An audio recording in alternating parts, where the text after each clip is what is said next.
Penny. Let me tell you a good story with a happy ending. The nation of El Salvador was the single most deadly and dangerous place to live in the world. It had the highest murder rate per capita of the entire world.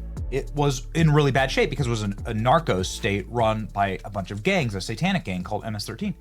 And they ran the government, and it was really bad until the people decided to elect a strong man named Nayib Bukele, and he decided to do what strong men do, which is to attack the criminals and the bad guys. And he put them all in prison. He literally incarcerated his way into becoming the single safest country in 5 years. In 5 years, they were able to flip the dynamic of the country like this. Went from the least safe to the most safe country in the entire hemisphere. It's awesome.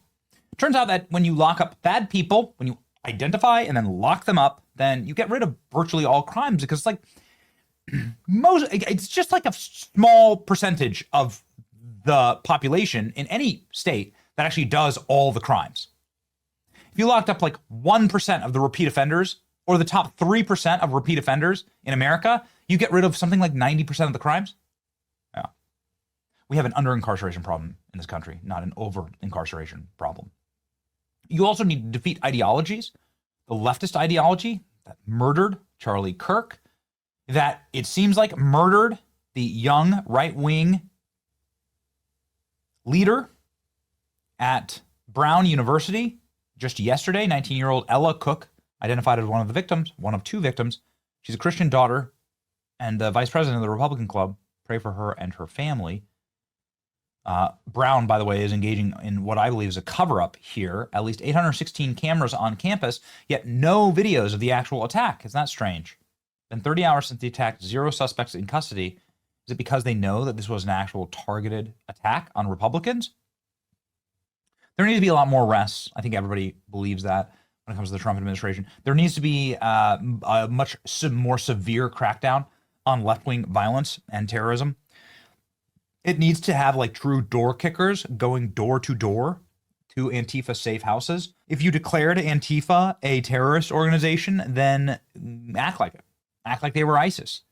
Because frankly, they are. And the way that they behave is indistinguishable from ISIS. Street terrorism, collective terror cells, targeted assassinations. Antifa is ISIS. And so it's good to see a win like this. After an intense investigation, the Department of Justice, working with our FBI, prevented what would have been a massive and horrific terror plot in the Central District of California. This would be Orange County. The Turtle Island Liberation Front, a far-left, pro-Palestine, anti-government, anti-capitalist group, was preparing to conduct a series of bombings against multiple targets in California, beginning on New Year's Eve. The group also planned to target ICE agents and vehicles. We know that ICE agents have already been shot at, attacked, and rammed their cars. You know, there's like a sniper in Dallas trying to shoot at ICE agents. This is an incredible effort by the U.S. Attorney's Office and the FBI to ensure Americans can live in peace. Good. Proactive terrorism.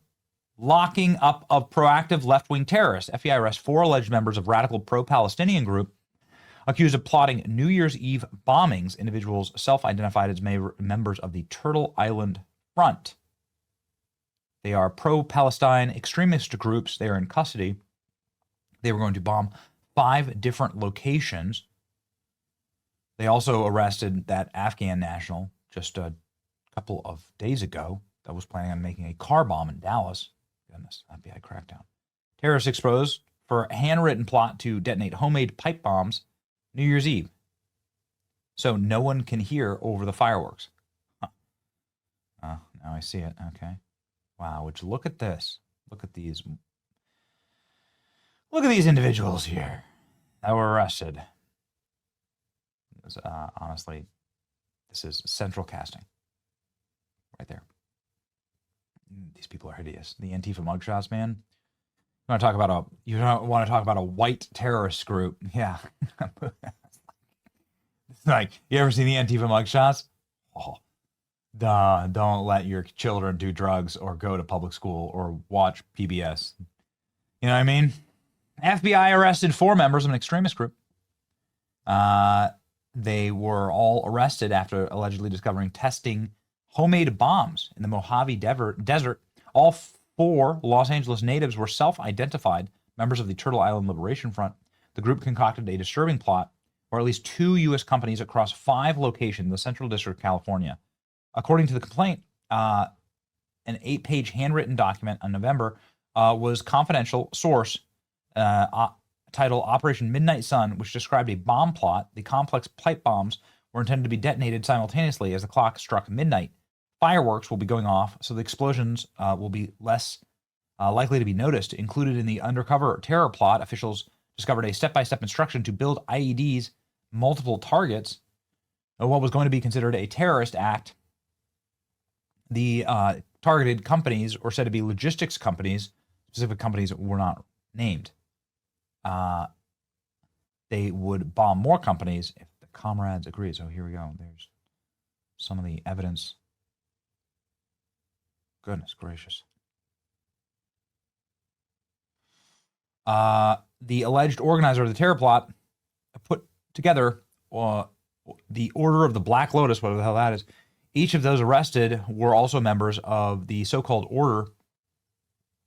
The group were for members for everything radical. Let's go ahead and see, like, what does that look like? Kind of exactly what you... Death to America.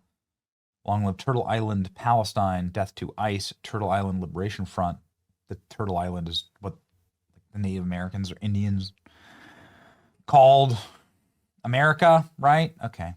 America is racist. Typical slob. And here you go. Death to ICE. Great. There you go. Isn't it great that we let these people into our country? Isn't it wonderful? FBI foiled a terror plot. This is what a globalized intifada looks like. That's right. It's amazing. It's almost like it rhymes. They think North American Indians knew the shape of the continent, and that's why they called it Turtle Island. Okay. Genius. So they have an Instagram here at the Turtle Island Liberation Front. Kind of looks, you know, exactly like what you'd assume. Really great stuff here. Really high art. Okay. Remember, I mentioned Turtle Island phenomenon. It's an anarchist Native American consortium of land back activists. They consider North America stolen land. That's what they call Turtle Island. Okay. Got it. Well, it'd be nice to see a broader and wider crackdown on left-wing terrorism. Here is a very short snippet of the FBI explaining how they stopped this plot. And if they were exploding bombs in the desert, sounds like it was pretty legitimate. We'll see what happens in court. We'll be following this very closely. Here you go. The charges we are announcing today stem from the defendants and their co-conspirators' detailed, coordinated plot to bomb multiple U.S. companies on New Year's Eve. Thankfully, that plot has now been foiled thanks to the hard work of the FBI and the Department of Justice. This investigation was initiated in part due to the September 2025 executive order signed by President Trump to root out left-wing domestic terror organizations in our country, such as Antifa and other radical groups like the Turtle Island Liberation Front. As the president made clear, recent attacks across the country have highlighted the grave threats posed by these far-left domestic terror groups. These threats are sophisticated, organized campaigns of targeted intimidation, radicalization, threats, and violence designed to silence opposing speech, limit political activity, and direct policy outcomes, and prevent the proper functioning of a democratic society. In direct response to the president's order, the Attorney General issued a memo to our offices implementing and mobilizing federal law enforcement to prioritize and counter domestic terrorism and political violence investigations. As a result of those directives, we built this case.